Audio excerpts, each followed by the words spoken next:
All right, hello, welcome to my presentation. Today I'm going to be giving a brief analysis on one of my favorite pieces of music, and that is Shostakovich's Symphony number 11.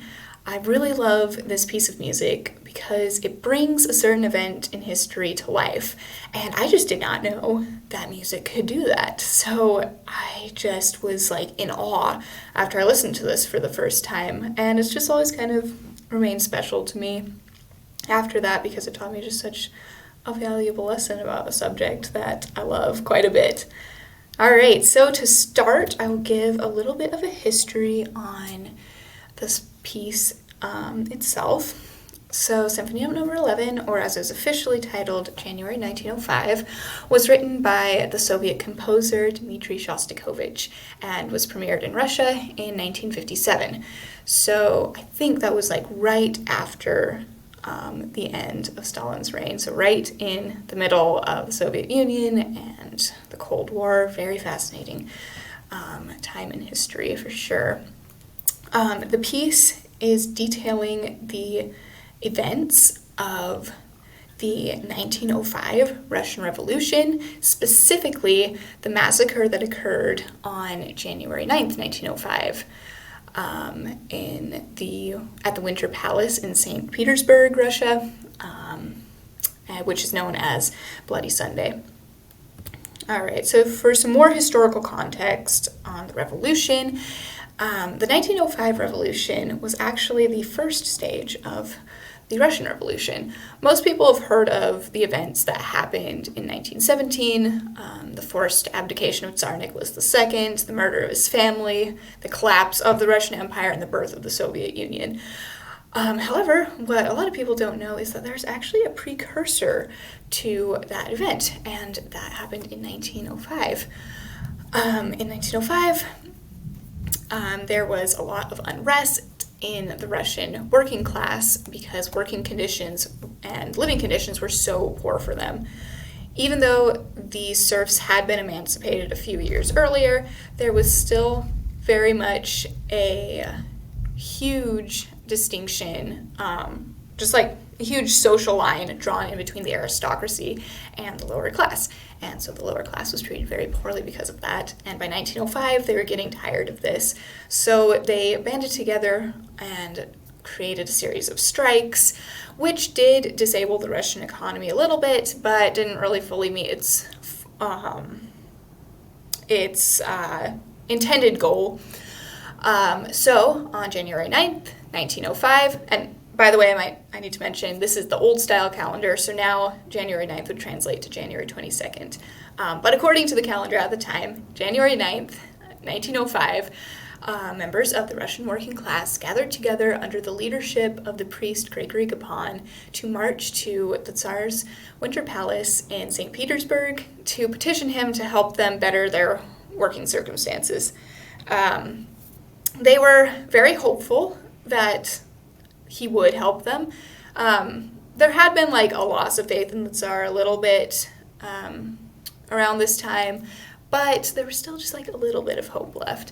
And so they went in unarmed, carrying signs saying, "Long live the Tsar," and just trying to approach him peacefully, having faith that he would help them. Unfortunately, Tsar Nicholas II had gone away on a vacation with his family and was not at the Winter Palace. The crowd was not informed about this, and so they were met with his troops instead when they arrived. The troops told them they could not see the Tsar. This upset them, and they demanded that they be allowed to see him. The troops did not explain why they could not let the crowd see the Tsar, and just simply threatened to open fire on the crowd if they pushed any further. The crowd didn't really believe that the troops would open fire, so they continued to press on and demand to see Nicholas II. Unfortunately, the troops were true to their threats and opened fire on the crowd, killing many and ultimately shattering the last thread of hope in the Tsar that the Russian lower class had. And this set the stage for the 1917 revolution. All right, so now that we've talked about that, let's actually get into the specifics of the piece. So the piece is about an hour long, and it has 4 movements. Movement 1 is the Palace Square, 2 is titled the 9th of January, 3, Eternal Memory, and 4, Tocsin. All right, so we're going to look a little bit more in depth into each of these movements. So movement 1, the Palace Square. This sets the scene for the massacre. It's supposed to depict an image of the Winter Palace Square on the morning before the massacre, so just a couple hours before the petition happened. Shostakovich makes use of very soft dynamics and a tremoloing string section, as well as a mournful muted trumpet solo, to paint this picture of a gray cobblestone square with the winter wind blowing through it and just it being absolutely empty, silent, desolate. He also uses that string section to introduce this eerie sound to create some tension that nothing's happened yet, but you're kind of on edge, feeling like something big is going to happen. So actually I prepared a few video clips for us to look over to help emphasize this point. So I'm going to turn to that right now. And this is just the beginning of the Palace Square, and here you'll hear some of that eeriness that I was talking about, and also that tension.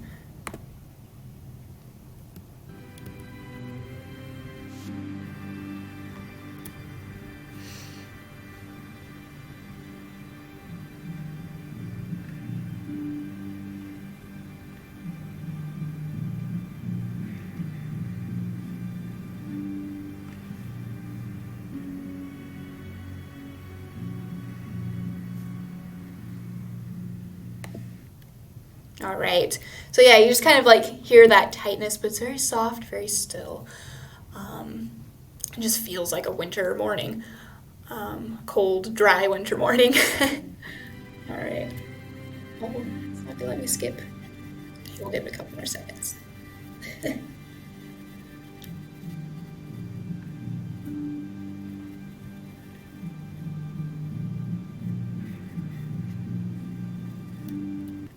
Oh, there we go. Okay, cool.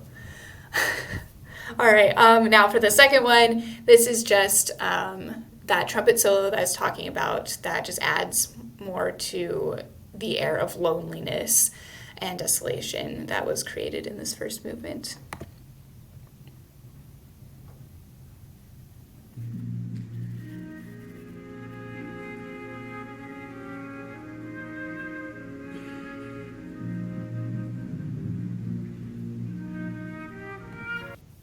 Actually, I think I might have the wrong video clip. Just give me one moment. Okay. There you go. Man, just having some technical difficulties. Okay, I think it's this one.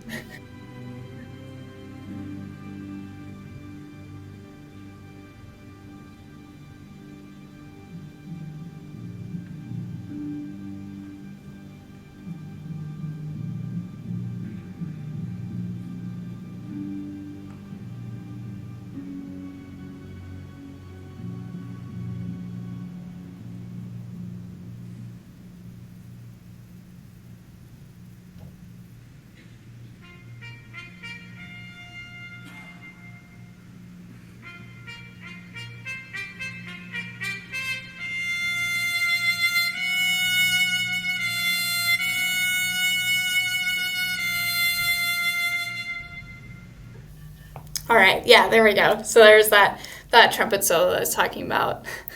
I loved also there's some coffee in the audience. That never fails. That always happens in during orchestras. It's always during tense moments too. All right, on to the second movement, the 9th of January. So this movement depicts the gathering together of the petitioners and then the massacre itself. So in the beginning, it starts out with this, it starts out kind of softly, once again, mostly using the strings, the string section. This time it's to create a flurry of movement, though. not so much still tension. And the movement soon crescendos into a louder dynamic, and it adds some flutes and other instruments within the orchestra to make that flurry of motion bigger. So it's kind of trying to give the image of a few people together in the beginning and then more joining them. So join this march, and then they're all going to the palace, and you can feel like a buzz of excitement, but also nervousness and a little bit of hope. It's kind of an air of hopeful tension, which is kept in the beginning. In the second half, however, the mood switches quite abruptly, and this is done through a heavy use of the snare drum as well as the string section. You still have that flurry of movement, but now the drum's introduced in there to introduce the conflict with the troops. So the petitioners have met with the troops, and now you can like kind of feel that push and pull of let us in, no, we're not going to let you in, and just like there's more tension, and all of a sudden, and actually more than just tension, there is a little bit of anger in there, and frustration. And soon the snare drum is used in a different way, and that is to mimic the sound of gunfire, which is to paint the picture of the troops opening fire on the crowd. And the string section, still being used to create the sound of movement, is now, instead of this excited marching movement, it's pure panic.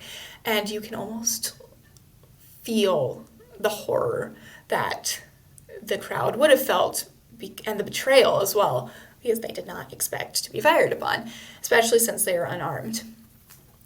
So after that big piece with the gunfire, the movement just suddenly, abruptly comes to silence again. Silence much like in the first movement. Actually, about the first movement, I forgot to say that theme, that trumpet theme, was repeated several times in the beginning of this second movement, just to kind of give us a little bit of a reminder of the silence that was before the people started to come in. Anyways, now back to the abrupt silence within the final part of the 9th of January. This was it came back to silence to create the image of the aftermath of the massacre, that it's just still, again, like the earth has been stunned into silence, and there's nothing alive left in the square. The square is not empty anymore, but it's silent again. And desolate. All right, so let's listen to those parts as well. So this clip will show the beginning of that movement and that flurry of motion that I'm talking about the people coming together and walking. Now there we are.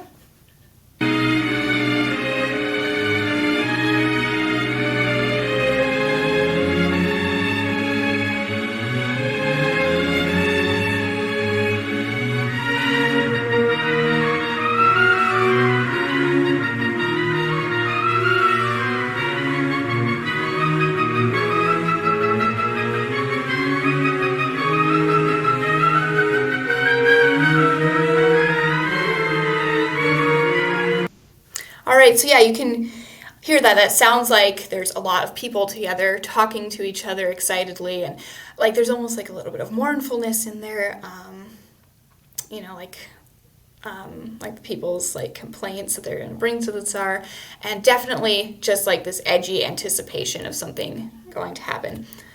Alright, now for the climax of this movement. There we go. This video clip will open up into the final part of the conflict between the crowd and the soldiers, and then the shooting that occurred. And I think, oh no, that's a different part. All right.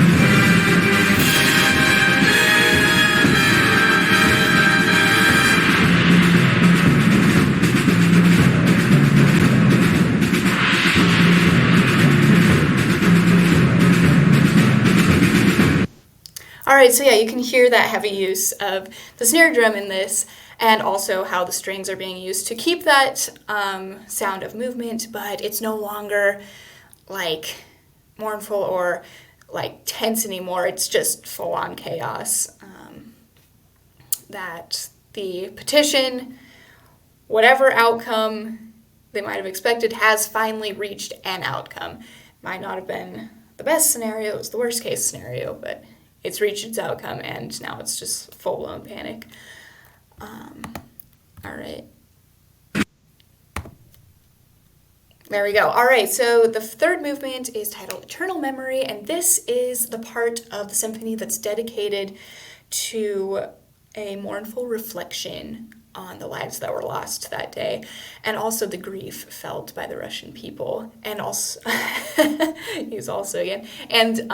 the betrayal that was felt by the Russian people. That starts out kind of just more focused on the grief, and then which involves a slower tempo. The tempo switches to an adagio, which is between 55 and 76 BPM, so pretty slow, and begins with very, very soft dynamics, piano and pianissimo, and uses the string section again quite a lot, but this time instead of them playing high octaves, it's low octaves the whole time, and most of their notes are slurred, so it creates this very smooth, flowy, but very sad sounding melody.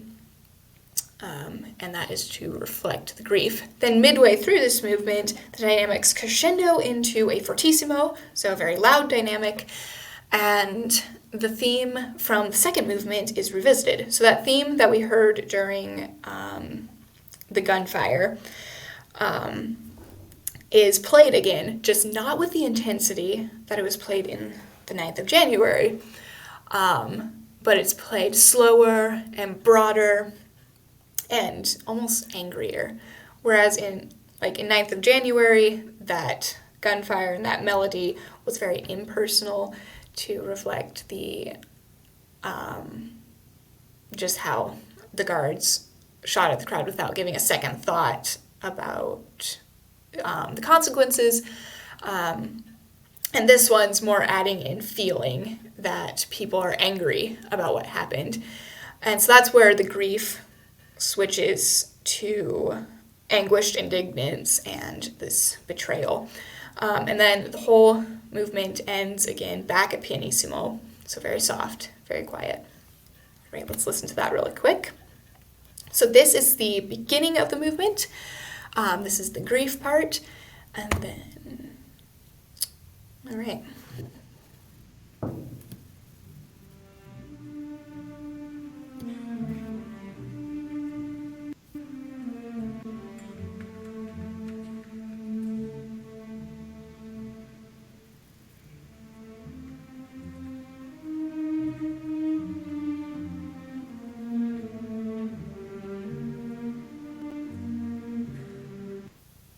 All right, so yeah, you can hear it's very somber and sad and just mournful. Just is reflecting that grief over the loss of life.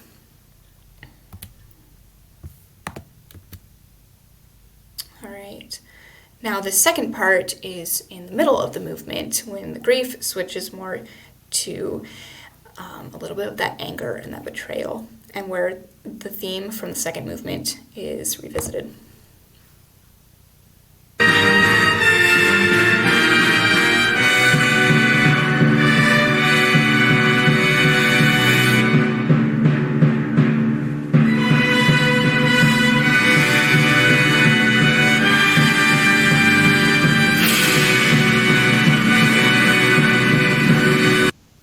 So yeah, you can hear that obviously the sound, the dynamics are a lot louder, and it's the whole orchestra together, not just the string section, but you can hear that theme again, the da, da, da, da, da, but instead of being played very fast and just like driving, it's very slow and broad and drawn out and mournful and angry at the same time.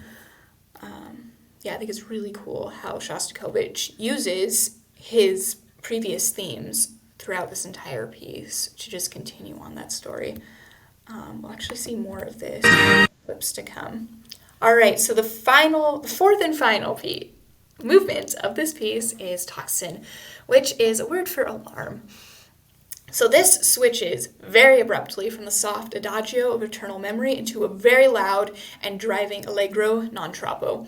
That is Italian for fast but not too much so, and that can be found around 120 to 168 BPM, so quite quick and driving. And the melody is very heavily staccatoed, so very short notes are being played. Loud, short, driving notes.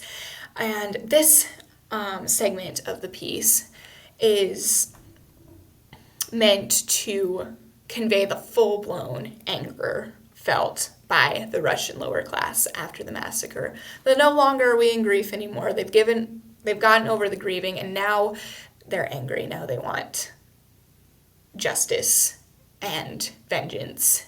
And it's down with the Tsar. We have no more hope in him anymore. He's betrayed us. We're done. Once again, the theme from the 9th of January is revisited. However, it is played angrily, as if somebody was retelling the story of the massacre to their neighbor who wasn't there. That somebody who was there and survived came back to their home and was telling, a close friend about it, or just spreading the word. And it's not slow and broad anymore, but it's not played without feeling like it was in the second movement. This one's just full-on anger, except it's faster. And it just kind of symbolizes just how the news spread across the country and how that feeling of betrayal just went all over Russia after the massacre. So once again, there's a heavy use of the snare drums, and this time instead of to create gunfire, it's more to create the sound of action and people moving again. I think that, to me, it kind of paints the image of the message spreading across Russia, not so much like people actually walking. A forceful brass section is also utilized in this part, and a hurried constant sound from the string and woodwind sections, once again to convey a flurry of movement, but also the explosion of anger that erupted from the lower class. Finally, the movement and the entire piece is culminated in just this, what is the word for it? This powerful and very charged melody using the entire orchestra and also bells. And this is just to really, really drive home the idea that the Russians felt called to action after this. This really is just very heavy with feelings of vengeance and a desire for justice, and just all of those feelings that ended up driving the revolution of 1917 in the end. That it wasn't a peaceful revolution. It was not a revolution that was made without emotion. And this just kind of conveys that there was an alarm being rung all over the country that we can no longer trust the Tsar. We must take things into our own hand. And the bells at the end of this really just emphasize that point. All right, I'll stop talking and you can listen to the first part. So this is going to show that very quick change from the softness of eternal memory into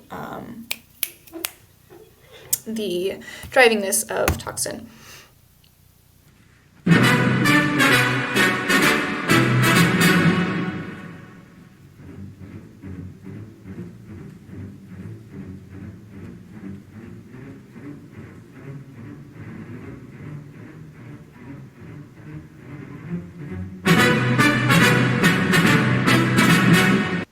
So you can kind of hear that there's more energy in this piece. The da-da-da-da, like very quick, very driving, very staccatoed. All right, now this is the middle of the piece where that theme from 9th of January is revisited, and it's just more angry, not...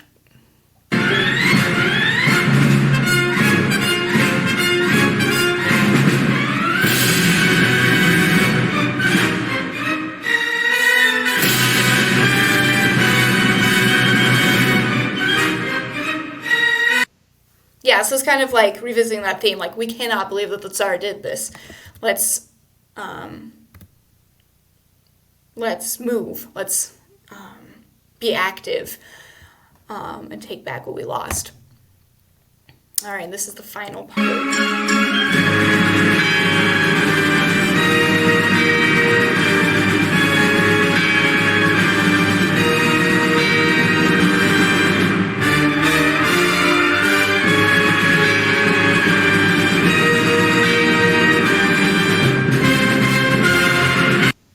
All right, yeah, so you can just like hear that it's just like this climax, this culmination that something must be done, and you can just like really just hear that anger. Grief is done. We now need to move. So yeah, that is my brief, as brief as I could make it, analysis of the Shostakovich Symphony Number 11. And once again, I just really loved it because it brought this moment of history that I really do love studying to life, whereas like articles just can't do that.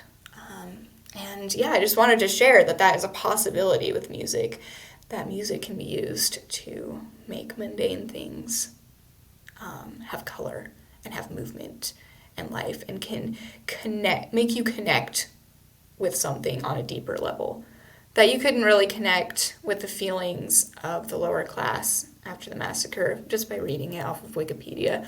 But this kind of makes it more personal, and you can feel more of their feelings. Anyway, so thank you for listening to all of this. This concludes my presentation.